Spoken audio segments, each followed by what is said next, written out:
ఓహో, రాచరికమా అర్హతను నిర్ణయించున్నది.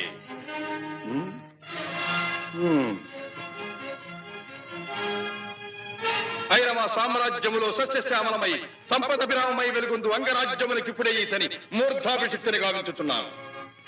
సోదరా దుశ్శాసన, అనర్ఘనవరత్న శక్తి కిరీటమును వేగము గదెము. మామా గాంధార సార్వభౌమ, తురిచిన మణిమయ మండిత సువర్ణ సింహాసనమును తెప్పింపము. పరిజనులారా, పుణ్యభాగీరథీ నదీతో అందుకొనుడు. కళ్యాణ భక్తులారా, మంగళ సూర్యారవములు సుస్వరముగా మ్రోగనిండు. వందిమాగధులారా, కర్ణ మహారాజును కైవారములు గావింపుడు. పుణ్యాంగరులారా, ఈ రాధాసుతులకు పాలభాగమున కస్తూరి తిలకమును తీర్చిదిద్ది బహుజన సుకృత పరీపాక సమలబ్ధ సహజ కవచ కైశ వైఢూర్య ప్రభారించోడికి వాంఛలు చలవేగ వీరగంధము విద్యరాల్పుడు. నేను ఈ సకల మహాజన సమక్షమున పండిత పరిషన్ మధ్యమున సర్వదా సర్వథా శతథ సహస్రథ ఈ కులకలక మహాపైక్యలమును శాశ్వతముగా ప్రక్షాళన